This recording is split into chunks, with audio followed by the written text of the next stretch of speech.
Ah, vous n'avez peut-être pas gardé un souvenir aussi bon de votre premier dépôt à la banque. Mais il y a de fortes chances pour que bien des années après, vous parliez encore de l'argent dans votre compte bancaire comme étant votre argent. Mais ce n'est pas le vôtre. Si nous avons un coffre bancaire, les titres et les objets de valeur que nous y déposons sont bien à nous. Nous louons un espace sécuritaire à la banque pour les déposer. Dans le langage courant, le terme « déposer » veut tout simplement dire poser quelque chose qu'on porte. Mais utiliser le terme « déposer » pour parler d'un compte bancaire, c'est tout à fait trompeur. En réalité, un dépôt bancaire, c'est un prêt consenti à la banque. En fait, le solde de notre compte bancaire indique le montant d'argent que la banque nous doit. Il représente une promesse de paiement faite par la banque et non pas de l'argent liquide bien réel que nous aurions déposé. La différence est considérable. Quand nous confions notre argent à la caissière de la banque, notre argent devient celui de la banque, qui peut en faire ce qu'elle veut. Tout l'argent déposé à la banque est l'argent de la banque. Il n'est plus à nous. C'est pourquoi la banque nous paye des intérêts. Nous avons prêté notre argent à la banque. La distinction peut sembler sémantique, car nous savons que nous pouvons aller à la banque n'importe quand pour retirer notre argent en espèces. Mais la distinction est cruciale. Les opérations financières du système bancaire concernent tout le monde. Et pourtant, la plupart d'entre nous ignorent tout du fonctionnement de ce système. Il faut savoir que l'économie mondiale actuelle repose sur un système de crédit fourni par les banques. Quand ce système s'effondre, tout le monde en subit les conséquences.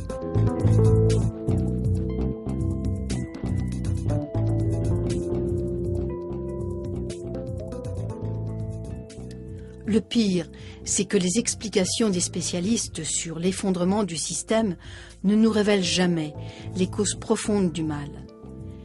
Ils ne nous disent jamais que l'argent liquide ne représente que de 1 à 5% de l'argent en circulation et que tout le reste de l'argent a été créé en tant que principal de prêts bancaires pour lesquels la banque exige le remboursement du principal plus des intérêts. Avec ce processus, l'existence de l'argent dépend complètement de l'existence du crédit bancaire. Et dès le départ, le système est voué à la faillite, intentionnellement, car le total des débits est supérieur au total des crédits, dès la signature du premier prêt. Mais maintenant que le système bancaire mondial est à 2 pas de l'abîme, de plus en plus de gens se disent qu'ils ne peuvent plus ignorer la réalité actuelle. Beaucoup ont perdu leur maison et leur emploi, uniquement à cause du jeu intenable des prêteurs. Il est temps que nous comprenions le fonctionnement du système monétaire et surtout le besoin pressant de le modifier radicalement. Clarifier les termes utilisés par le système constitue la toute première étape. Maintenant que nous comprenons qu'un dépôt est en vérité un prêt consenti à la banque, la question suivante se pose. En quoi consiste un prêt consenti par la banque? Quand nous signons un accord de prêt, nous nous engageons auprès de la banque à payer le montant du prêt plus des intérêts. En retour, la banque crédite notre compte du montant de ce soi-disant prêt. Nous disons alors que la banque a versé l'argent du prêt à notre compte. Mais en réalité, la seule chose que la banque a faite, c'est de promettre de verser cet argent. Il y a simplement eu un échange de promesses. Aucune des parties n'a donné quoi que ce soit de concret à l'autre. Toutes les deux ont fait des reconnaissances de dettes équivalentes. Alors, qui est vraiment l'emprunteur et qui est le prêteur? Les termes prêt, prêteur et emprunteur sont tous trompeurs. En échangeant des promesses de paiement, les deux parties ont créé un crédit bancaire ou de l'argent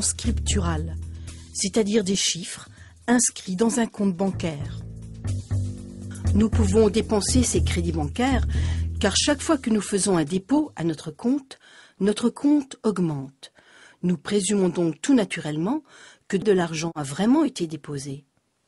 En réalité, à moins de déposer quelque chose de concret dans ce compte, il restera vide. Un crédit bancaire ne représente qu'une promesse de payer, et non pas de l'argent bien réel.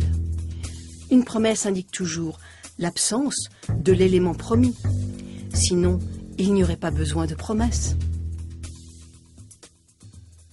Alors, comme tous les comptes bancaires ne sont que des promesses de paiement, la banque et l'emprunteur échangent tout simplement des promesses. Du coup, avec quelques chiffres entrés sur un clavier, un solde positif apparaît dans le compte bancaire de l'emprunteur, sans que personne n'ait déposé le moindre argent réel dans ce compte. Vous savez maintenant ce qu'est vraiment un prêt bancaire.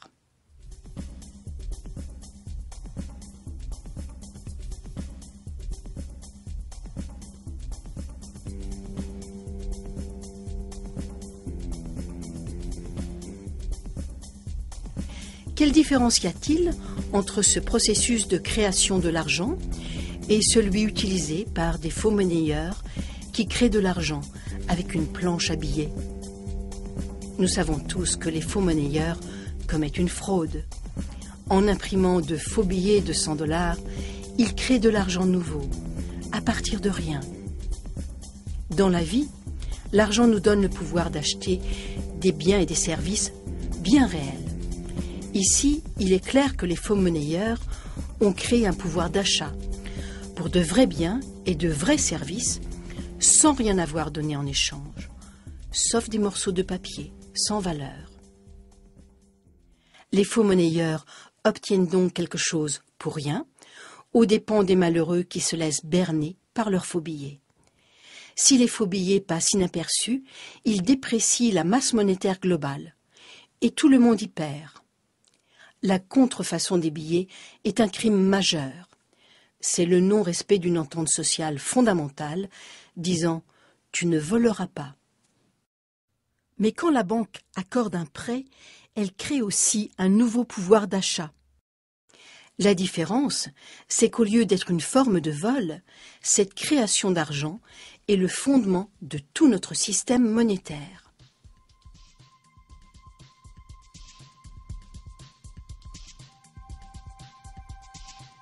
Alors comment se fait-il que la création de l'argent à partir de rien est un crime, dans le premier cas, mais qu'elle est une pratique commerciale standard par laquelle est créé presque tout l'argent du monde, dans l'autre cas? Pour répondre à cette question, il faut se pencher sur l'historique des lois qui régissent le commerce. Mais auparavant, essayons de comprendre la logique qui sous-tend tout le processus de prêt.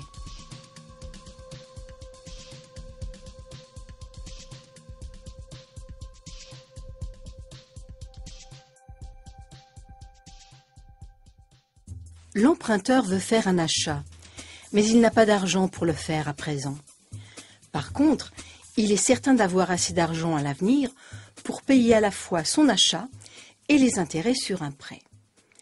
Alors, l'emprunteur va à la banque pour demander un prêt. Il peut faire une promesse tout à fait crédible d'avoir de l'argent à l'avenir. Mais maintenant, il a les poches vides, et c'est bien pourquoi il a besoin d'un prêt. Nous savons tous ce qui se passe ensuite. La banque demande à l'emprunteur de signer un accord par lequel il s'engage à payer à la banque le montant du prêt plus les intérêts. En cas de défaut de paiement, l'emprunteur s'engage à céder à la banque ce qu'il a acheté avec le prêt. Chaque jour dans le monde, ce processus se répète un nombre infini de fois. Mais il pose un problème. Peut-il promettre en garantie quelque chose dont il n'est pas encore propriétaire? Si je veux vous emprunter 10 000 $ pour partir en croisière en Europe, est-ce que vous allez accepter l'auto de mon voisin comme garantie? Bien sûr que non. Vous savez parfaitement que je n'ai pas légalement le droit de vous donner l'auto de mon voisin. Mais si je promets d'acheter l'auto de mon voisin avec 10 000 $ que vous me prêtez, c'est différent. Vous risquez d'accepter de me prêter ces 10 000 $, pensant que je vais acheter l'auto et la donner en garantie du prêt une fois que j'en serai légalement propriétaire. Mais tant que la transaction n'est pas conclue, votre prêt de 10 000 $ ne peut pas être garanti par le titre de propriété de cette auto. Le problème posé par cette suite d'événements est facile à éviter. Vous pourriez acheter l'auto et puis me la vendre. La banque pourrait faire de même. Si l'emprunteur promet à la banque d'acheter quelque chose, pourquoi est-ce que la banque n'achète pas ce quelque chose avec son argent pour le revendre à l'emprunteur qui remboursera avec des intérêts? La réponse est simple. C'est parce que la banque, comme l'emprunteur, a les poches vides quand elle effectue la transaction. Le rôle de la banque lors d'un soi-disant accord de prêt, c'est de créer un compte pour l'emprunteur. En vérité, le soi-disant emprunteur a financé son propre compte en s'engageant frauduleusement à donner en garantie une auto qui n'est pas encore à lui. Et la banque, qui est le prétendu prêteur, n'a pas avancé d'argent. Si tout se passe bien, elle n'aura jamais à le faire.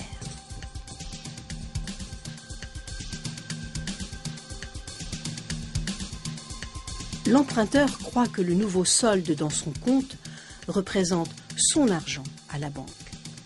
Comme la plupart de nous, il ne comprend pas la différence entre l'argent et la promesse d'argent. S'il peut faire son achat dans un cas comme dans l'autre, après tout, quelle importance? La question maintenant est donc de savoir si la vendeuse de l'item acceptera la promesse de paiement de la banque. Bien sûr, dans certains cas, celui ou celle qui vend voudra de l'argent en liquide. Mais la vendeuse acceptera probablement un chèque ou un transfert électronique de la banque de l'acheteur. Pourquoi? Parce que la vendeuse sait par expérience qu'elle peut déposer ce chèque à sa banque et le solde de son compte augmentera en conséquence. Et ensuite,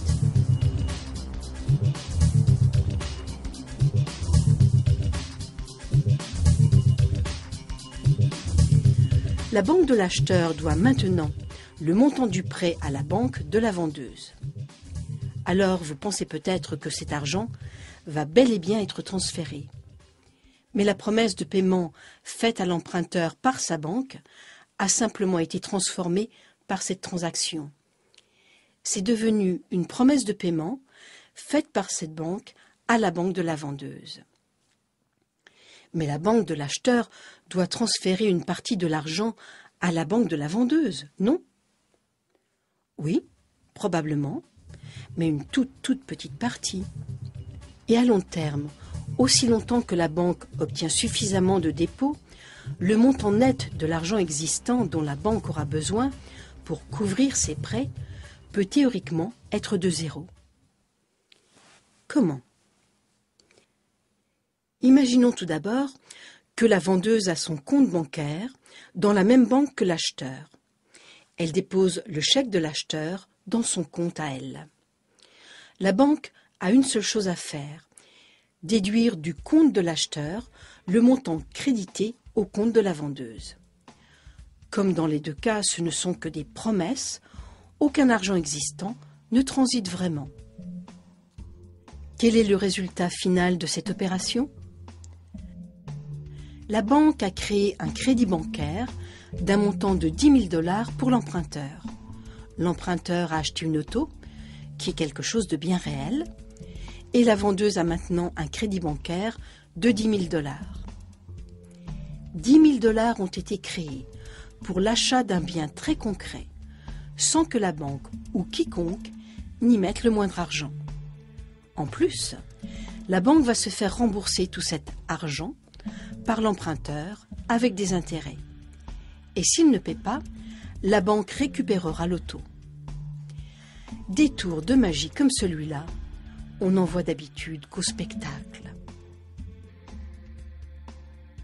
Mais qu'est-ce qui se passe si la vendeuse dépose son chèque dans une autre banque? Est-ce que la banque de l'acheteur devra transférer des fonds à la banque de la vendeuse?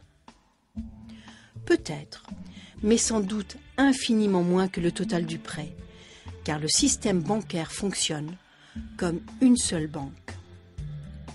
Pour bien le comprendre, ajoutons une autre transaction à ce scénario.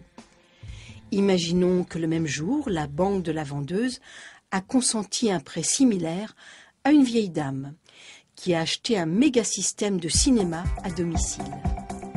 Le magasin d'électronique a déposé le chèque de cette dame à sa banque. La banque du magasin d'électronique avait fait un prêt similaire qui avait été déposé à la banque de l'emprunteur d'origine. Une fois toutes les transactions réglées, les banques ne se doivent rien, ou s'il y a de petites différences, ce n'est qu'une infime partie du crédit total ainsi créé. C'est clair. Bien que les banques ne prêtent pas vraiment l'argent des déposants, contrairement à ce qu'on croit généralement, elles ont besoin de dépôts pour consentir des prêts. En effet, les banques ont besoin de faire rentrer des crédits provenant d'autres banques pour compenser les crédits qu'elles émettent à d'autres banques.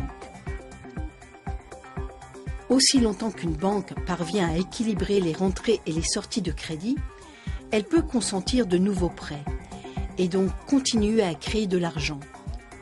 Aucun argent créé ne devra vraiment sortir de ses poches.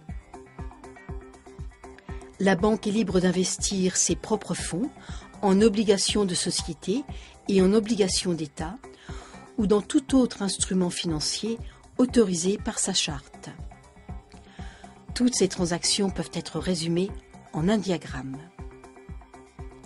Les intérêts que paient les gouvernements et les sociétés aux banques sur leurs obligations sont en réalité payés par nous. Nous payons ces intérêts sous forme d'impôts et nous les payons par tous les biens et services que nous achetons. Les banques se déchargent sur nous d'une autre responsabilité. Si elles font faillite et si elles ne peuvent pas respecter leurs promesses de paiement, c'est nous qui payons les pots cassés. Mais vous vous demandez peut-être comment les banques peuvent faire faillite si elles ne doivent pas vraiment déposer des fonds lors de ces transactions. Comment peuvent-elles avoir quelque chose à perdre? La réponse est simple. La grande différence entre les banques et les faux monnayeurs, c'est que les banques ont légalement le droit de créer de l'argent, mais uniquement en respectant des règles de comptabilité bien précises. Une banque peut seulement créer de l'argent en inscrivant les remboursements et la garantie de l'emprunteur à la rubrique des actifs de la banque, du côté positif de ses livres bancaires, le tout étant compensé du côté négatif par le prêt ou par ce que le système bancaire appelle l'engagement créé par la banque. Si l'emprunteur ne fait pas ses remboursements, l'actif donné en garantie est saisi, puis vendu par la banque. Dans un marché en décroissance, quand les reprises de possession sont nombreuses, la nouvelle valeur de l'actif qui a diminué ne couvre pas le passif de la banque. La banque inscrit alors une perte dans ses livres. Quand les saisies bancaires, ventes forcées, se multiplient, par exemple à la suite de l'effondrement du marché de l'immobilier, une grande partie des garanties bancaires s'évapore et les banques essuient alors de très lourdes pertes. Mais en réalité, ce sont juste des chiffres, complètement immatériels. Pourtant, les banques doivent respecter les obligations que ces chiffres leur imposent. En cas de dérapage, les conséquences peuvent être terribles. Paralysie de l'économie, désintégration sociale, chaos financier, famine, émeutes et guerre.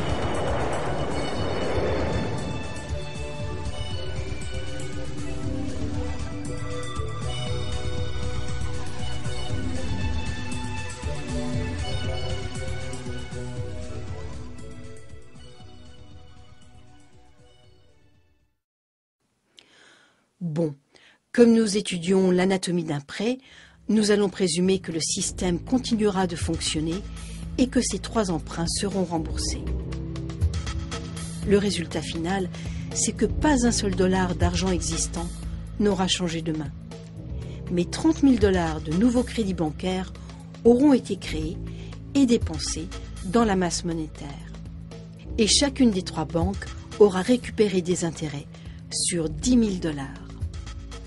Alors, est-ce que la création de ces 30 000 nouveaux dollars constitue une fraude, comme la contrefaçon des billets? Une différence évidente, c'est que le système bancaire est légal, réglementé par le gouvernement, contraint par la justice à suivre des règles de comptabilité établies. Une autre différence, c'est qu'il n'y a pas de victimes bien visibles, alors que les faux billets font très clairement des victimes. Les banques affirment que la vendeuse et l'acheteur ont tous les deux obtenu ce qu'ils voulaient, par un accord mutuel. Alors où est la fraude? Et s'il y a fraude, qui est le perdant? Pour répondre à ces questions, voyons un peu qui a tiré quoi de cette transaction. L'emprunteur a fait l'achat qu'il voulait, selon des conditions qu'il a acceptées librement. Il regrettera peut-être cette décision par la suite, quand il aura bien du mal à faire ses remboursements. Mais il se peut aussi qu'il soit très heureux d'avoir obtenu ce prêt. La vendeuse a obtenu un crédit bancaire qu'elle considère comme étant son argent à la banque. Elle a confiance de pouvoir dépenser cet argent quand elle le voudra. Elle est donc certaine d'avoir été complètement payée. Mais est-ce que quelqu'un d'autre a souffert de cette transaction? Quelqu'un que nous aurions oublié? Eh bien, il y a la banque qui récupère des intérêts sur une promesse de paiement. Les banques sont des spécialistes dans ce domaine et généralement, elles se tirent très bien d'affaire. Alors qui d'autre? Demandons-nous un peu d'où est venu cet auto. L'auto a été fabriqué à partir d'éléments bien concrets. Ressources naturelles, énergie et main-d'œuvre sont entrés dans sa fabrication. Alors pourquoi pas considérer qu'un des intéressés est la société dans son ensemble, ou même le monde réel, d'où viennent toutes ces ressources. N'oublions pas que l'argent créé par le nouveau crédit bancaire ne dort pas. Il est dépensé, mis en circulation dans le monde bien réel. Et c'est à ce monde bien concret que l'argent va, en fin de compte, en échange de l'auto. Par exemple, cet argent nouveau peut stimuler une production nouvelle, contribuant à la croissance de l'économie et au bonheur de certains. Ainsi, une bonne partie des crédits bancaires prennent la forme d'hypothèques. Et ces hypothèques permettent d'acheter des maisons et stimulent l'industrie de la construction, grand fournisseur d'emplois correctement payés. Mais après cet effet productif, l'argent nouvellement créé par un prêt dépréciera la masse monétaire, réduisant le pouvoir d'achat de l'argent d'un très petit montant. Alors, contrairement au cas des faussaires, qui font clairement des victimes, la perte ici est essuyée par nous tous, car l'élément concret du prêt, à savoir l'auto, a été extrait de l'ensemble du monde, ce qui a causé une petite perte de la valeur de l'argent pour tout le monde.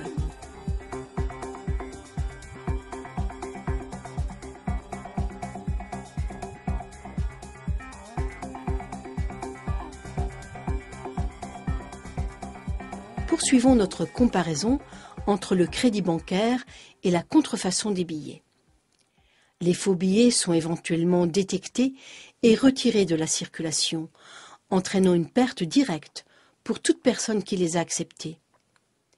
Bien sûr, il est impossible de prédire quelle partie des faux billets sera repérée ou quand les faux billets seront éliminés de la circulation. Le crédit bancaire est lui aussi éliminé de la circulation, parce qu'à chaque paiement, une partie du principal est remboursée, donc éliminée. Presque tout l'argent actuel prend la forme de crédit bancaire. Par conséquent, presque tous les dollars qui passent sur nos comptes ont une date d'échéance.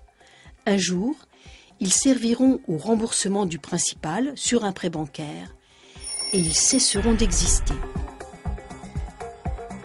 En plus des paiements du principal, il y a les paiements d'intérêt, qui constituent des revenus pour les banques.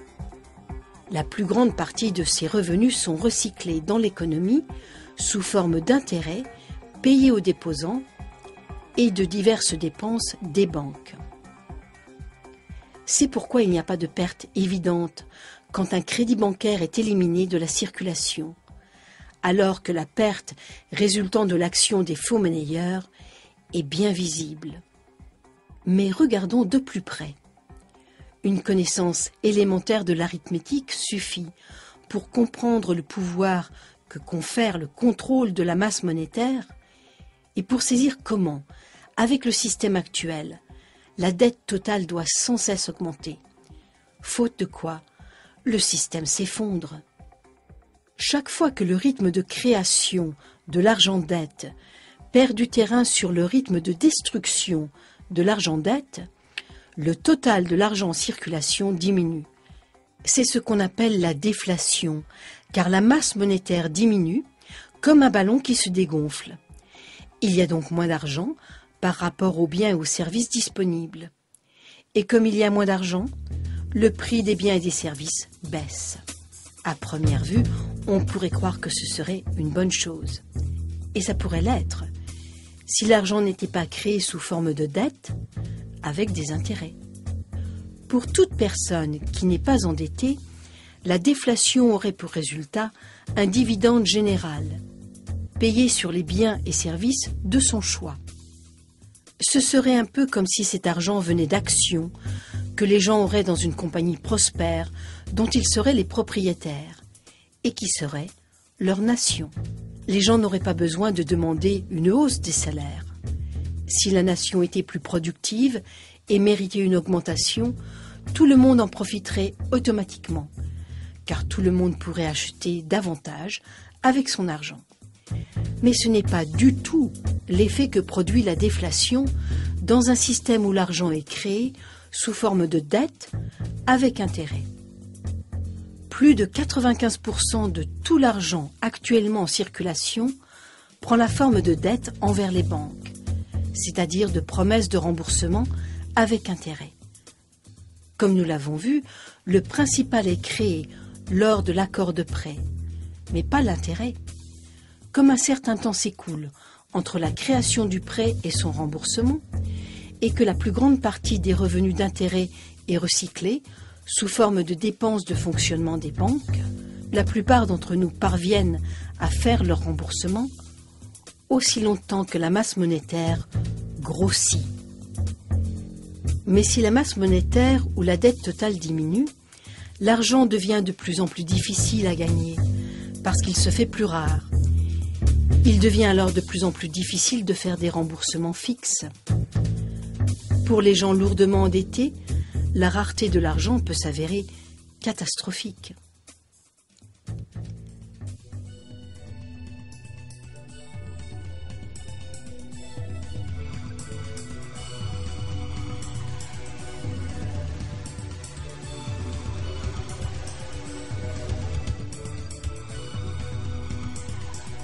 Les effets psychologiques de la chute des salaires et des prix accélèrent rapidement tout le processus, car les emprunteurs, y compris les grandes entreprises, n'ont plus confiance de pouvoir rembourser leurs prêts. Alors ils n'en demandent plus. Et comme il n'y a plus création de nouveaux prêts pour remplacer les anciens, la pénurie d'argent s'aggrave, entraînant la disparition de nombreux emplois et la réduction du pouvoir d'achat. Ce phénomène a lieu même dans un contexte de ressources abondantes et de solides capacités de production. Cette redoutable spirale descendante rend inévitable les saisies bancaires massives. Les prix dégringolent, car plus personne ne veut dépenser d'argent. Du coup, la valeur des garanties de prêt chute, et les banques se retrouvent avec de lourdes pertes dues aux radiations de prêts. Certaines doivent fermer. Les consommateurs et les entrepreneurs ne font plus confiance au système. Bientôt, le malaise économique et social se fait grave.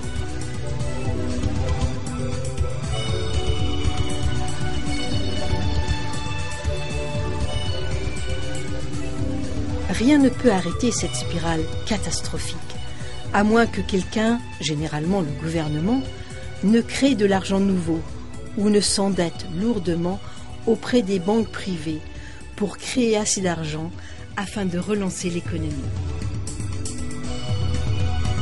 L'exemple le plus connu de ce scénario est le crash boursier de 1929.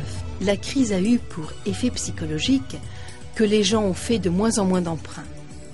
Il y a donc eu de moins en moins d'argent créé. La Réserve fédérale américaine n'est pas intervenue alors pour lutter contre la déflation. En 1932, la masse monétaire était réduite d'un tiers.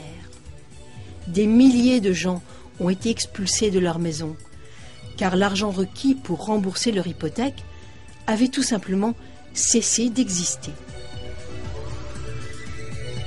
Et puis, en 1932, Franklin Roosevelt est devenu président des États-Unis.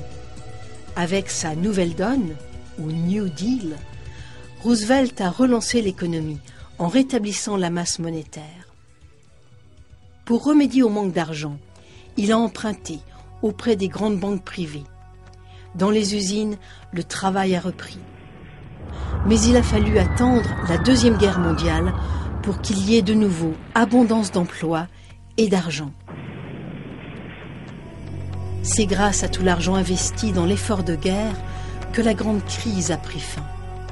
Mais la guerre a aussi causé 50 millions de morts et a mené à une nouvelle hostilité dans les rapports de pouvoir mondial, avec une course aux armements, un gonflement de la dette et des mutations sociales et technologiques radicales.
Tout cet effet d'expansion et de récession économique est appelé le cycle économique, comme si c'était un phénomène tout à fait naturel, comparable au cycle de l'eau ou à celui du carbone, deux cycles naturels qui sont régis par le soleil.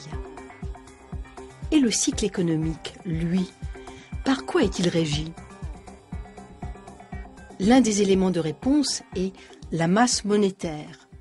Comme nous l'avons vu, cette masse monétaire dépend des prêts. Alors examinons ce qui se passe tout au long d'un prêt. Nous savons qu'un crédit bancaire n'est rien d'autre qu'une promesse de paiement faite par la banque, promesse que la banque a créée relativement à la promesse de paiement faite par l'emprunteur. La promesse de paiement de la banque sert généralement à acheter des biens et des services réels, et l'argent circule donc, ce qui facilite les échanges. En tant que moyen d'échange, la promesse de paiement actuelle est formidablement efficace et souple.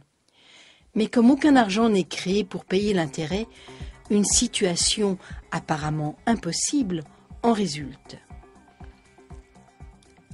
Si les emprunteurs devaient tous payer leur intérêt simultanément, ils devraient se battre pour trouver des fonds car le total de l'argent existant serait bien inférieur au total de l'argent qui est dû. Le pourcentage des emprunteurs incapables de rembourser pourrait aisément être calculé. Mais généralement, les intérêts sont remboursés graduellement, pas d'une seule fois. Quand les revenus d'intérêt sont recyclés dans l'économie, ils peuvent être regagnés, encore et encore. Une fois qu'on a compris ce point, la question quant à la possibilité de rembourser ou non les intérêts devient encore plus complexe. Alors, existe-t-il un système durable de prêt qui ne produit pas mathématiquement et inévitablement des défauts de remboursement? Au Moyen Âge, pratiquer l'usure, au sens que ce terme avait alors, c'est-à-dire prêter de l'argent avec intérêt, était condamné en tant que péché. La justification était d'ordre moral, mais la raison profonde était d'ordre pratique. Avec une masse monétaire fixe, comme une masse monétaire d'or, les gens qui auraient systématiquement recyclé les fonds qu'ils prêtaient avec intérêt auraient fini par s'accaparer tout l'argent. Ce problème a d'ailleurs été l'un des facteurs premiers de la chute de l'Empire romain. Comme de richissimes particuliers avaient amassé d'énormes quantités d'or, le gouvernement a dû fabriquer des pièces à partir de métaux de base, sans valeur. Du coup, cette monnaie dépréciée a causé un manque de confiance envers le système. Une formidable leçon en a été tirée. Durant tout le millénaire qui a suivi, l'Église catholique romaine a déclaré que prêter de l'argent avec intérêt serait un péché, punissable d'excommunication. Dans certains pays, la pratique de l'usure était même passible d'une condamnation à mort. Est-ce vraiment un péché que de prêter de l'argent avec intérêt? De nos jours, il semble tout à fait logique de se faire payer pour prêter son argent. Mais ceci présente un problème.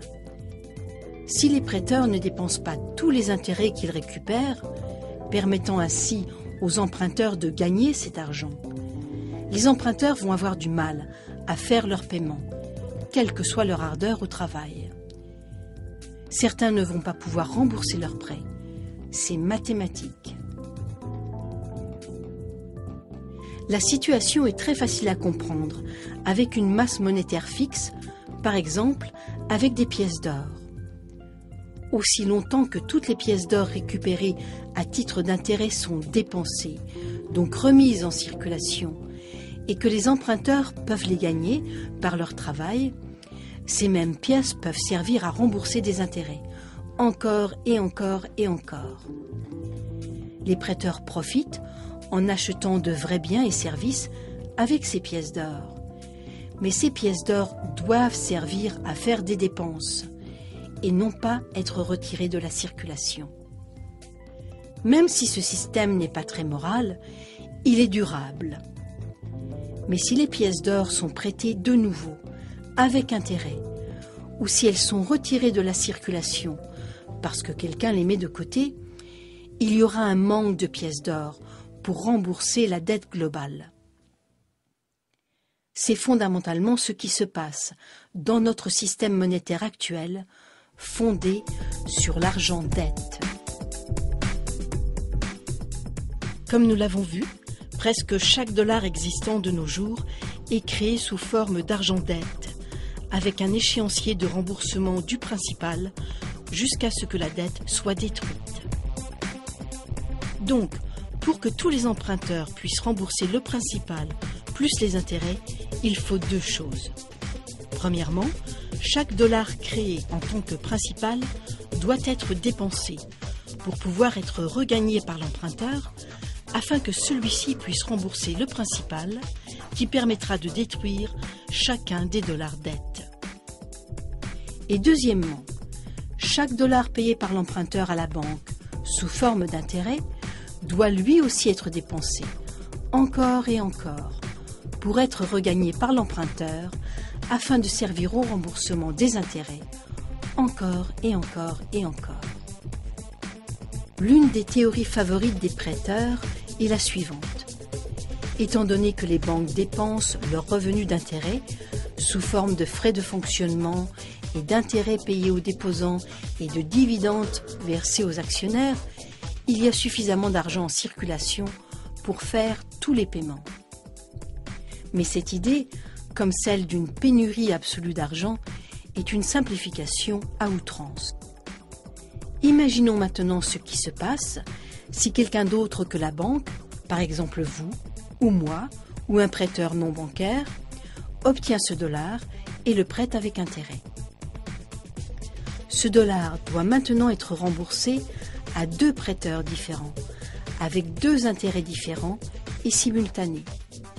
De plus, si ce dollar est prêté, remboursé et prêté de nouveau par le second prêteur, il n'est plus disponible pour rembourser le principal du prêt par lequel il a été créé. Alors, est-ce que nous pouvons emprunter à Pierre pour payer Paul et emprunter à Paul pour payer Pierre? C'est là que la problématique devient vraiment intéressante. Oui, c'est possible. Mais chaque fois que nous le faisons, de nouveaux intérêts viennent s'ajouter, qui doivent eux aussi être remboursés. Si tous les intérêts cumulés peuvent être gagnés, tous les remboursements peuvent être faits. C'est à partir de cette hypothèse que de nombreux défenseurs du système actuel affirment qu'il ne peut jamais y avoir pénurie d'argent et que tous les remboursements peuvent être faits. Mais cette assurance semble trompeuse.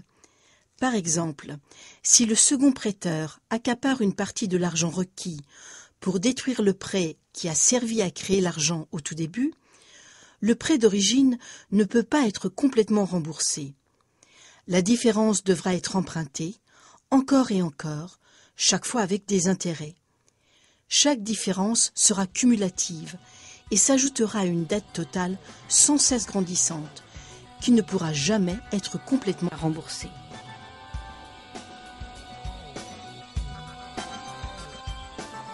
Et bien sûr, pour chaque intérêt nouveau ajouté au système, un plus devra sortir du système pour payer cet intérêt. Tout le monde est touché, les gouvernements, les producteurs et les consommateurs.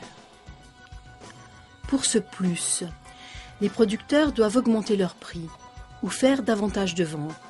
Mais pour faire davantage de ventes, il faut généralement baisser les prix et donc vendre toujours plus, ce qui mène à une surchauffe de la production et à une saturation du marché. En fin de compte, il y a des pertes d'emplois, des fermetures d'usines et des faillites. Pour ce plus, les gouvernements doivent augmenter les impôts. Mais l'augmentation des impôts draine l'argent de l'économie de production, entraînant une réduction de la capacité collective à payer les impôts.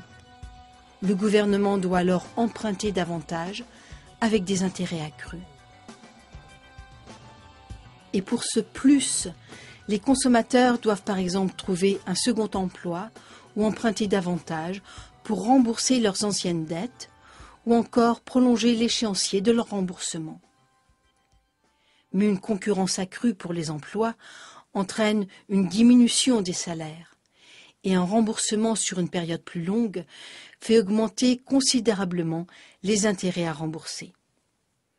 Enfin, emprunter pour payer d'anciennes dettes, c'est un peu comme remplir un trou en creusant un trou toujours plus grand. Voilà la situation dans laquelle nous nous retrouvons actuellement. Les producteurs ne peuvent pas vendre davantage, car les consommateurs n'ont pas les moyens d'acheter davantage.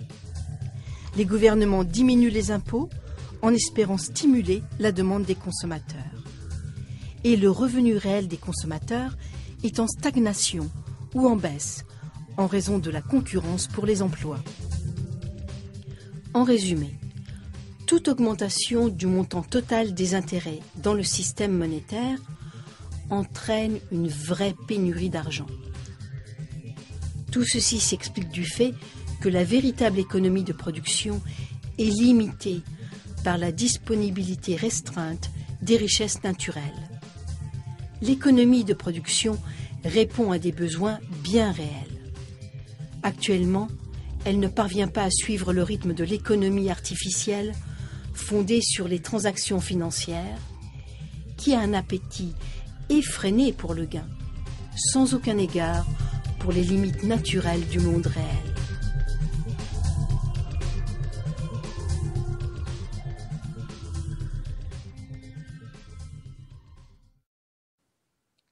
La théorie selon laquelle il y aura toujours assez d'argent pour payer tous les intérêts est séduisante. Mais pour être vraie, elle devrait être vraie à 100%. Or, c'est impossible. Premièrement, parce que les seconds prêteurs, qui ne sont pas des banques, représentent une bonne partie des prêteurs. Et ils demandent des intérêts sur de l'argent pour lequel un intérêt doit déjà être remboursé. Deuxièmement, il faut considérer les attentes culturelles. Tous les gens qui ont de l'argent s'attendent à ce que leur argent leur rapporte toujours davantage. L'argent qui devrait être dépensé, c'est-à-dire remis en circulation pour que le premier emprunteur puisse le gagner, est prêté de nouveau, avec intérêt, ou bien investi. Les deux conditions qui devraient être remplies pour que tous les emprunteurs puissent rembourser le principal, plus les intérêts, et donc détruire véritablement leurs dettes, sont impossibles à satisfaire dans le système monétaire existant. Rien dans notre système monétaire n'interdit de reprêter l'argent créé à partir d'un prêt, et rien n'oblige les banques à dépenser leurs revenus d'intérêt pour qu'ils puissent être regagnés par les emprunteurs, ce qui leur permettrait de détruire leurs dettes. Alors, les banques préfèrent investir leurs revenus d'intérêt pour en tirer toujours plus de profit. Et les banques ne sont pas les seules à jouer ce jeu. Quiconque fait faire boule de neige à son argent pour que son butin grossisse toujours plus, le fait aux dépens des emprunteurs qui ne vont pas trouver l'argent requis pour payer leurs dettes, sauf en s'endettant encore davantage. Et c'est pourquoi, comme l'affirme si bien le dicton, les riches s'enrichissent et les pauvres s'appauvrissent. L'argent dont les emprunteurs auraient besoin, aux échelons les plus bas de l'économie de production, est transféré au monde de l'argent virtuel, où tout ressemble à un immense casino. C'est un monde où les transactions ne sont guère que des chiffres, sur lesquels on mise pour gagner de plus en plus gros. Ces chiffres n'ont presque rien à voir avec la réalité. De nos jours, la plus grande partie de l'argent change de main dans l'économie du jeu, c'est-à-dire le marché d'échange, les instruments dérivés et les autres instruments financiers avec lesquels les banques et les fonds d'investissement jouent pour s'enrichir. En voici un exemple. Le total des transactions sur le marché mondial d'échange en une seule semaine est supérieur au total des transactions sur le marché mondial des biens et services durant toute une année. Cette énorme masse d'argent est utilisée continuellement par les spéculateurs qui misent sur les fluctuations des cours. Cet argent existe, mais uniquement dans l'économie du jeu. Alors, dans quelle mesure les intérêts qui pèsent si lourd sont-ils non remboursables? Pour répondre à cette question, il faudrait pouvoir retracer avec certitude tout l'argent du monde. Mais comme il y a plus de 6 milliards d'habitants sur la planète, dont la majorité gagne de l'argent, le dépense, l'emprunte et le prête, les transactions monétaires mondiales sont au moins aussi complexes que les flux des océans, et donc impossibles à retracer. Cependant, la tendance actuelle est claire. La même vieille histoire se perpétue. Les riches retirent de plus en plus d'argent de l'économie du jeu, où les simples emprunteurs n'ont guère de chance d'en gagner. Et la seule manière dont le système peut rester en place, c'est en créant toujours plus d'argent. Mais plus il y a d'argent créé sous forme de dette, plus le seul moyen de créer davantage d'argent est de créer de nouvelles dettes. Le moyen de le faire, c'est d'accorder des prêts ridiculement faciles à des emprunteurs nullement qualifiés ou de faire des dépenses gouvernementales massives en opérations de sécurité et de guerre, ou encore de renflouer les banques quand elles font faillite.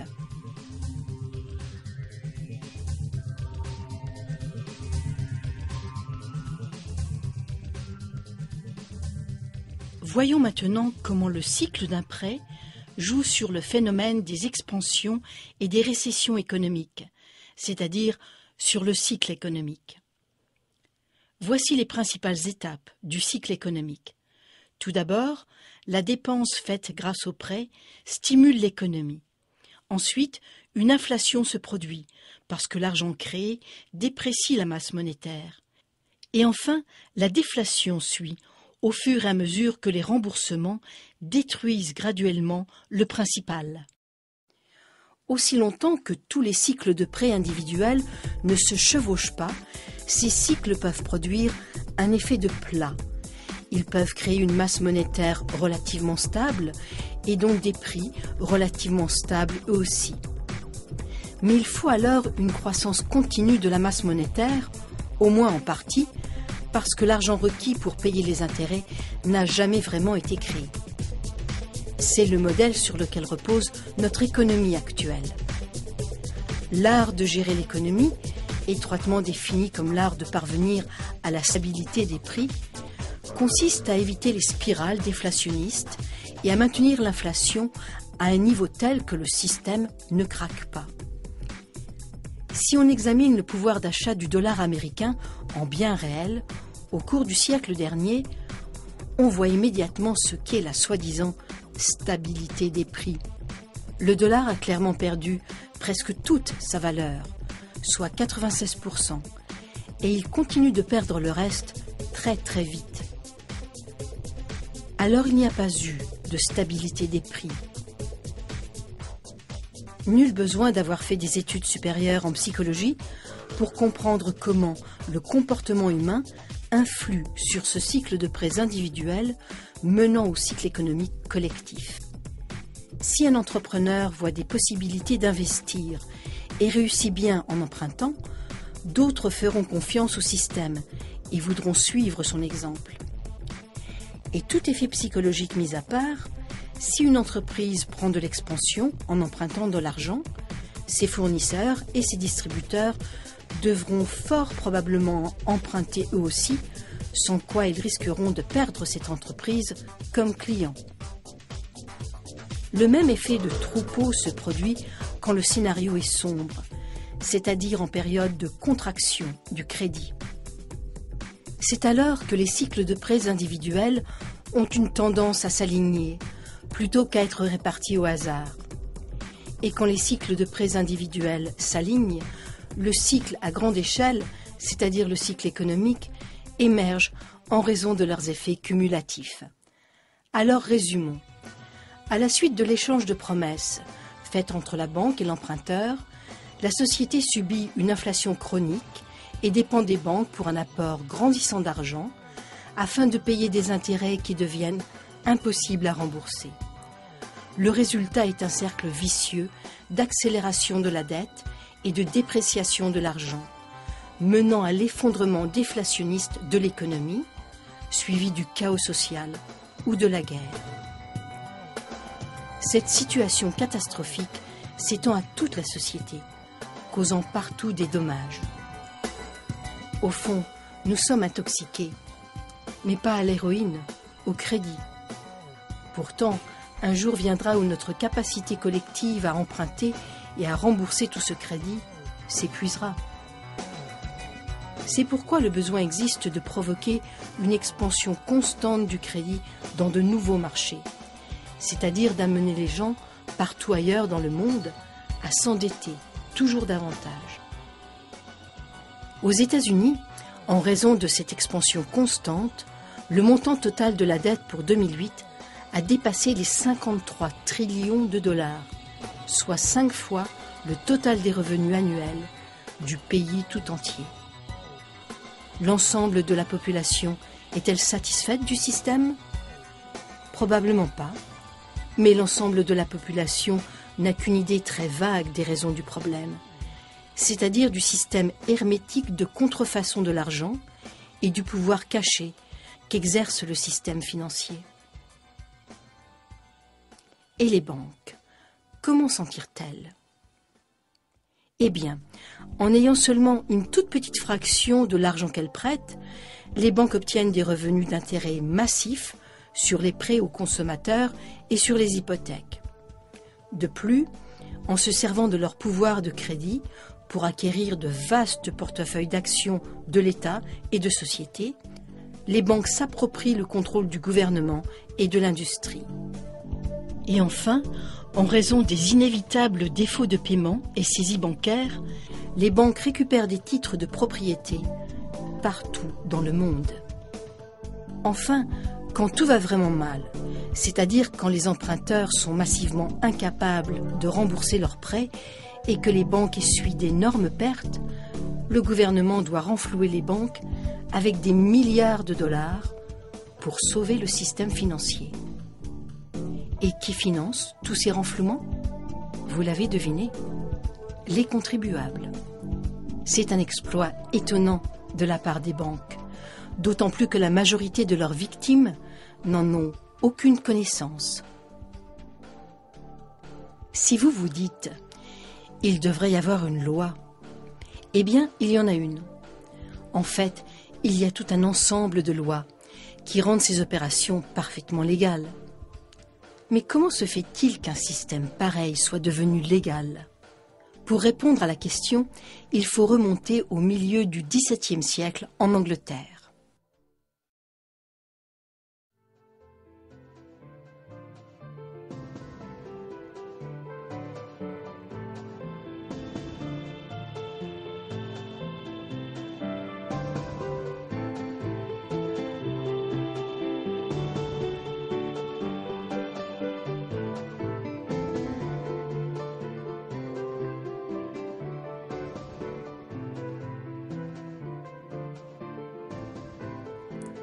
C'est à cette époque que sont apparus de plus puissants navires qui ont facilité les voyages d'exploration. Le commerce a pris une expansion rapide. Pour faire des échanges, en particulier sur de longues distances et de longue durée, les contrats sous forme écrite sont devenus de plus en plus importants, de plus en plus complexes. Longtemps en Angleterre, le droit commun avait stipulé que tout contrat devait porter sur l'échange de biens réels, c'est-à-dire sur le transfert de biens ou de services ou encore de droits de propriété. Et c'est sur ces éléments que les tribunaux tranchaient en cas de conflit. Si le contrat n'avait pas été fait à titre onéreux, c'est-à-dire s'il n'y avait pas eu échange de vrais biens ou de vrais droits de propriété, ce contrat était jugé nul et non avenu, et il était donc rejeté par les tribunaux. En vertu de ce droit commun, un contrat actuel disant que l'emprunteur donne en garantie une auto dont il n'est pas propriétaire, contre une promesse de paiement de la banque, ne serait pas valide. De plus, en cas de conflit, le droit commun stipulait que seules les personnes ayant réellement participé à un échange à titre onéreux, c'est-à-dire les personnes qui avaient livré des biens ou des services, pouvaient aller en justice pour exiger le respect du contrat. Ce droit n'était pas transférable à une tierce partie. Quand les négociants partaient eux-mêmes en expédition autrefois pour vendre des marchandises, ils achetaient ces marchandises dans leur pays avec la monnaie locale. Puis ils vendaient dans des pays étrangers en monnaie étrangère. Ensuite, ils revenaient dans leur pays avec des marchandises de l'étranger qu'ils avaient achetées en monnaie étrangère. Et une fois de retour, ils les vendaient en monnaie locale. Mais comme le commerce devenait florissant et complexe, les négociants ont préféré rester dans leur pays et ils ont tout simplement affrété des navires. Ils pouvaient ainsi importer des marchandises de pays autres que celui où ils avaient exporté. Mais un problème est apparu alors. Les marchandises exportées avaient été payées à l'étranger, en monnaie étrangère, qui devait être dépensée ailleurs. Or, transporter cet argent liquide, c'était s'exposer au vol, et surtout à une perte partielle dans la conversion des devises. La solution a été de créer des lettres de change. Par une lettre de change, le payeur donnait ordre au destinataire de payer au bénéficiaire la somme indiquée. La signature authentifiait le contrat et seuls les participants à la transaction pouvaient aller en justice en cas de conflit sur une lettre de change. Ces lettres étaient donc sans valeur pour un voleur ou pour une tierce partie. Vous l'avez deviné, les lettres de change étaient les précurseurs des chèques. Je sous-signais, le payeur, enjoint à ma banque, c'est-à-dire au destinataire, de payer le bénéficiaire, c'est-à-dire la personne nommée sur le chèque, la somme d'argent indiquée. Elle servait à ordonner un paiement en liquide dans une région ou dans une contrée éloignée. Mais très vite, les commerçants ont voulu plus. Ils ont voulu que les lettres de change permettent de rapprocher les paiements parmi de nombreux marchands, dans de nombreux pays. Pour cela, il fallait que les lettres de change soient transférables et exigibles par de tierces parties. Comme nous allons le voir, c'est alors que le fondement du système bancaire actuel est devenu légitime. Jusqu'alors, en vertu du droit commun, une tierce partie qui avait acheté honnêtement une lettre de change transférée plusieurs fois n'avait pas le droit d'aller en justice pour obtenir un paiement. Les lettres de change de tierces parties posaient donc des risques inacceptables. Pour que les lettres de change deviennent un moyen pratique et garanti de paiement pour une tierce partie, c'est-à-dire l'équivalent d'argent liquide, il fallait modifier le droit commun. En Angleterre, par une série de décisions juridiques datant de 1664 à 1699, les lettres de change sont devenues exigibles par les tierces parties. Si une tierce partie achetait une lettre de change, à titre onéreux et de bonne foi, sans soupçonner de fraude ou de problème quant au droit de vente du vendeur, cette lettre de change était valide et exigible devant un tribunal. Quelles ont été les conséquences de ces changements? Eh bien, désormais, toute lettre de change était considérée légitime une fois qu'elle était vendue. Les lettres de change et toutes les autres promesses de paiement dûment signées, à l'exception des chèques, sont devenues transférables et exigibles légalement, comme le voulaient les commerçants. Les contrats de dette pouvaient donc être vendus, ce qui facilitait les transactions. Un nouveau marché est apparu pour les profiteurs, le commerce des lettres de change. C'est alors que le marketing de la dette a commencé. De plus, il est devenu possible de tromper quelqu'un ou de le forcer à signer une promesse exigible de paiement, puis de vendre cette promesse à une tierce partie, à titre onéreux et de bonne foi, promesse alors exigible en justice contre le signataire. Ce point est devenu l'une des règles fondamentales du Code commercial uniforme qui régit le commerce aux États-Unis et par extension dans la plus grande partie du monde.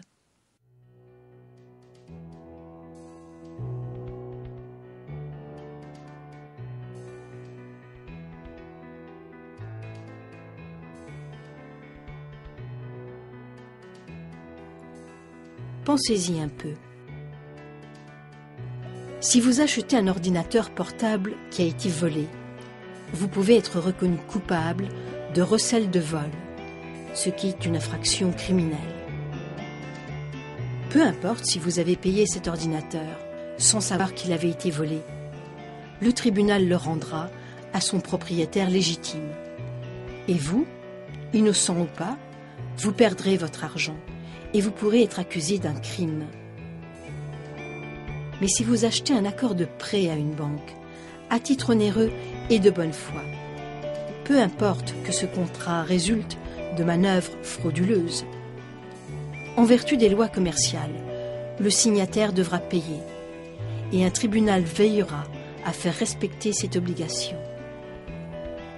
De nos jours, les contrats de dette prennent de multiples formes, dont les plus connues sont les prêts et les hypothèques. Notons en passant que c'est à l'époque de tous ces changements de loi que la toute nouvelle Banque d'Angleterre a été fondée, première banque autorisée par l'État à créer de l'argent à partir de rien. Les nouvelles lois arrivaient à point. Elles permettaient à cette nouvelle banque de faire valoir ses contrats sans valeur, signés par les soi-disant emprunteurs.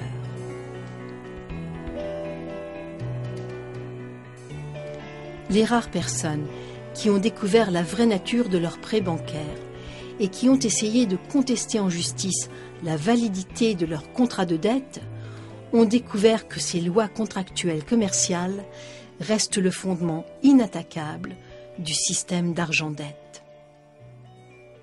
La banque peut très bien avoir vendu l'accord de prêt original à une tierce partie, à titre onéreux. Une seule chose compte pour un juge, même si cette tierce partie est une associée de la banque. Qui est le propriétaire du document? Que dit le document? Et qui l'a signé? Le fait que la banque ait omis d'informer l'emprunteur de la vraie nature de l'accord de prêt et l'absence de tout argent réel prêté par la banque n'ont aucune importance.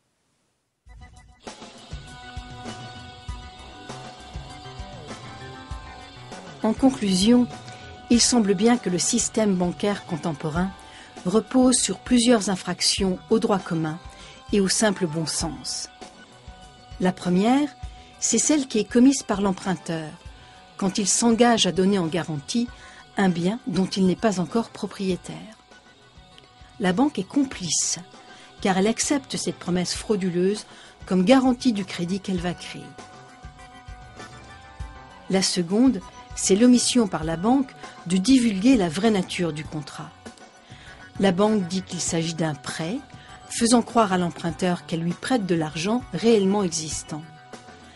Mais la banque sait bien qu'elle émet uniquement une nouvelle promesse de paiement, une promesse que la banque n'aura probablement jamais à tenir. La troisième, c'est que l'accord de prêt devrait être invalide, car un contrat impossible est légalement invalide. La banque crée un contrat impossible car les conditions exigées pour que les emprunteurs puissent rembourser le principal plus les intérêts ne sont pas remplies. À moins que le système n'exige le recyclage à 100% du principal et des intérêts, ce qu'il ne fait aucunement, certains emprunteurs ne pourront pas rembourser et perdront donc leur garantie à cause de la pénurie systématique d'argent. La quatrième infraction, c'est la violation de la loi naturelle par la loi des contrats, qui confère automatiquement le titre légitime d'un contrat à une tierce partie quand ce contrat a été cédé à titre onéreux. Il y a infraction au principe selon lequel on ne peut pas céder un titre qu'on n'a pas. Mais la fraude la plus vaste, c'est que la plupart des gens qui travaillent pour produire les vraies richesses du monde sont lourdement endettés et risquent de tout perdre, au profit des banquiers qui fabriquent de l'argent à partir de simples promesses de paiement. En fin de compte, nous sommes prisonniers d'une économie qui doit prendre de l'expansion de plus en plus vite pour suivre la croissance effrénée de la masse monétaire, faute de quoi tout le système s'effondre. Le système monétaire actuel refuse de reconnaître que l'économie réelle est limitée par les richesses naturelles limitées de notre planète et par notre capacité limitée à gérer les déchets. Oui, notre planète a des limites, Et par conséquent, l'économie ne peut pas gonfler à un rythme toujours plus rapide. Notre système monétaire actuel ressemble à l'autobus du film Speed, qui roule à toute vitesse. Cet autobus ne peut pas ralentir, sans quoi la bombe placée à bord va exploser. Mais pour nous, la situation est pire encore, car le taux de création de la dette doit s'accélérer sans fin. Sinon, c'est le crash de l'économie tout entière. La notion la plus mensongère de l'économie contemporaine, c'est qu'une croissance infinie, toujours en accélération, est possible. C'est une illusion, créée de toutes pièces par la course au profit. Un crash économique, social et environnemental sans précédent paraît inévitable, car le système monétaire semble incapable de s'adapter. Rien d'étonnant alors que les réformateurs du système monétaire, partout dans le monde, affirment que ce système tout entier doit être complètement repensé à partir de zéro.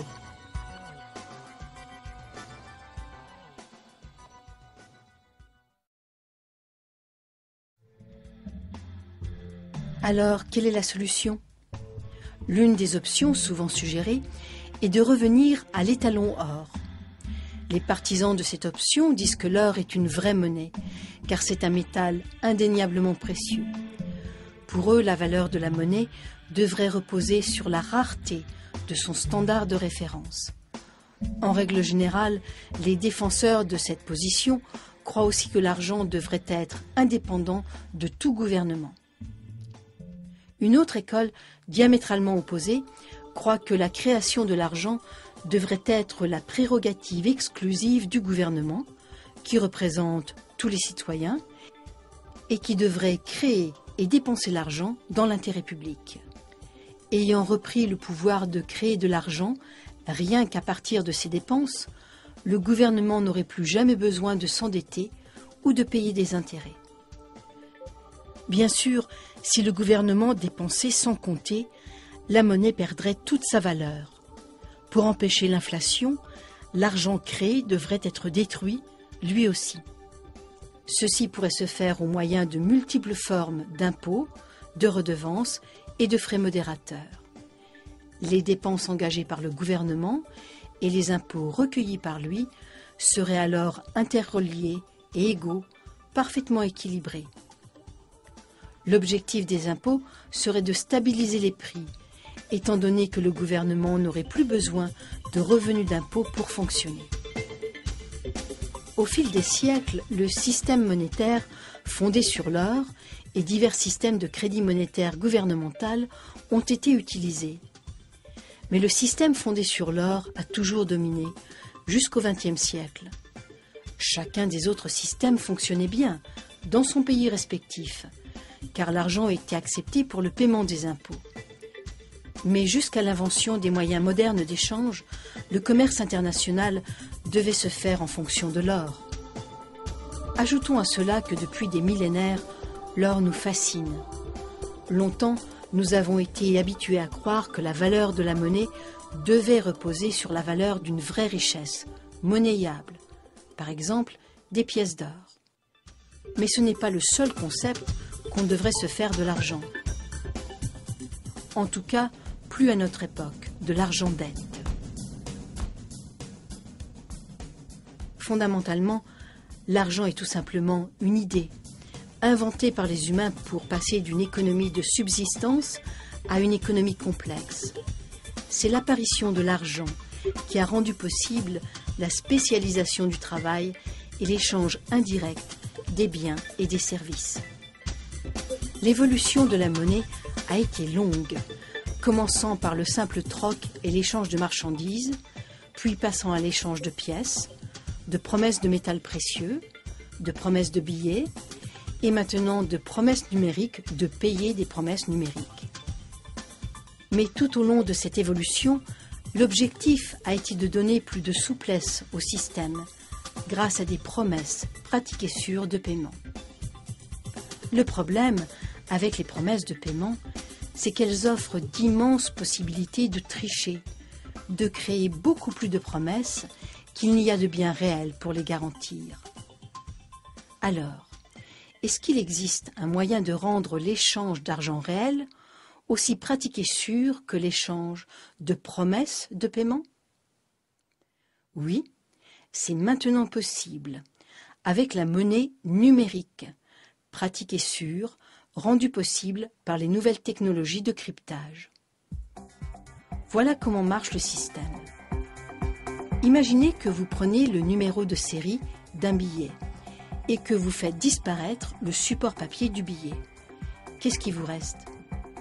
Un dollar numérique qui peut être transféré électroniquement partout dans le monde, aussi facilement et aussi sûrement qu'une promesse de paiement. La différence qui est monumentale, c'est que ce dollar électronique est pareil à une pièce de métal. Il ne peut jamais être simultanément dans deux endroits différents. Il est donc possible d'empêcher la multiplication des promesses en exigeant un paiement en liquide, en espèces ou sous forme numérique. Et plus besoin de déposer ces dollars numériques à la banque, car ils fournissent leur propre sécurité. De plus, ces dollars peuvent être transférés sur Internet. Autre avantage, la monnaie numérique, instantanément transférable, pourrait permettre diverses fonctions intelligentes, impossibles avec les autres formes de monnaie. Par exemple, avec une simple programmation, l'argent pourrait calculer sa propre valeur, en éliminant toute spéculation, toute manipulation et toute erreur humaine. C'est pas mal, non? Déjà, on s'efforce de réformer le système monétaire par des modifications de loi. Ainsi, aux États-Unis, la loi sur la réforme monétaire et la loi monétaire de l'American Monetary Institute ont été rédigées. Elles prescrivent en détail comment redonner au gouvernement le pouvoir exclusif de créer l'argent.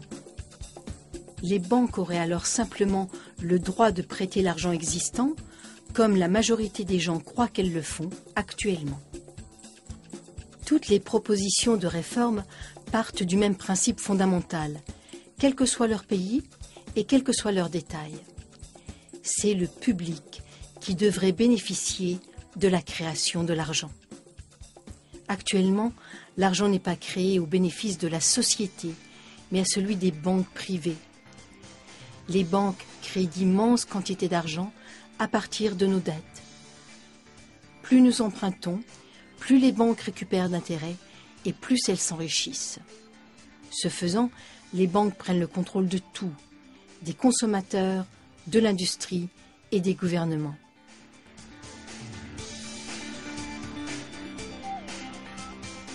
Comme nous l'avons vu, une surabondance d'argent mène trop souvent à des bulles spéculatives qui enrichissent les initiés. Mais ces bulles crèvent inévitablement sous la pression énorme de la demande d'intérêt toujours croissante. Les perdants sont nombreux et parmi eux, il y a les gouvernements. Sous le fardeau de dettes considérables, mais avec des revenus moindres, les gouvernements sont obligés d'ajouter des trillions à leurs dettes pour sauver les banques qui ont causé le problème. Autrement, tout le système monétaire s'effondrerait. La situation est absurde, tragique, surtout quand on sait que le gouvernement pourrait créer lui-même l'argent et le dépenser, sans intérêt, en infrastructures, en éducation ou en soins de santé universels. La plus grande partie de cet argent entrerait dans l'économie sous forme de salaire et circulerait à tous les niveaux de la société pour le bien de tous. L'abondance de ce type d'argent redonnerait vigueur à l'économie de production. Et les économies des particuliers pourraient financer des prêts bien réels et honnêtes d'argent existant. Fondamentalement, la monnaie est un moyen d'échanger des valeurs réelles. Sans valeur réelle, l'argent n'est rien. Nous le savons maintenant. C'est le monde bien réel qui consent un prêt, pas la banque. La vraie source des richesses mondiales, c'est nous et les ressources naturelles de notre planète. La création de l'argent et les bénéfices à en retirer devraient donc être l'apanage du public et non pas des banquiers privés. Et les intérêts? Comme nous l'avons vu, les intérêts posent un problème mathématique qui peut être résolu de 3 manières. Premièrement, par des défauts de paiement et des saisies bancaires. Deuxièmement, par une croissance perpétuelle de la masse monétaire. Ou troisièmement, et c'est la solution de loin préférable, par un recyclage à 100% de l'intérêt sous forme de dépenses. Mais pour parvenir à ce recyclage complet, il faudrait nationaliser toute l'industrie bancaire dans l'intérêt du public.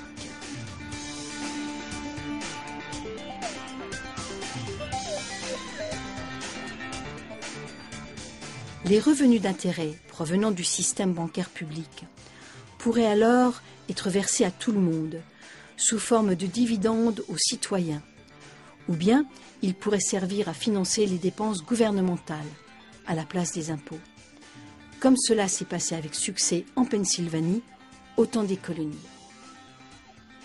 Le cas de la Pennsylvanie n'est qu'un exemple de système monétaire différent. Il y a toujours d'autres options. Et il en existe d'autres actuellement.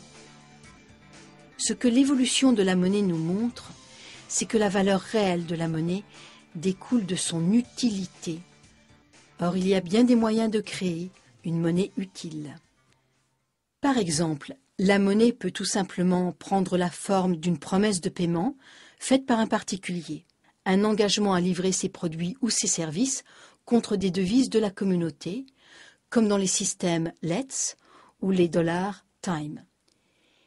Il existe déjà des milliers de monnaies communautaires, fondées sur la confiance collective, où les membres honorent leurs promesses de paiement. Ces systèmes communautaires peuvent constituer de véritables moyens de survie en cas d'effondrement complet du système bancaire traditionnel. Car même quand il y a pénurie totale d'argent, ou que l'hyperinflation paralyse l'économie, une monnaie communautaire peut sauvegarder l'économie locale. Vous allez vous dire, ces propositions ne sont-elles pas radicales? Absolument, elles le sont. Mais les défis qui vont se présenter à nous sont absolument sans précédent. Une croissance exponentielle ne peut plus soutenir la dette monumentale qui doit sans cesse augmenter pour empêcher l'effondrement de ce château de cartes. À moins de prendre radicalement une autre voie, ce qui nous attend, c'est une disparité grandissante entre les riches et les pauvres, un poids intolérable de la dette, une vague de faillites bancaires, des catastrophes sociales et environnementales. Nous devons transformer notre système bancaire, l'adapter à l'avenir qui se dessine clairement devant nous. Pour commencer, nous devons concevoir un système bancaire qui puisse réagir à une contraction généralisée de l'économie sans provoquer de saisie bancaire et de faillites massives.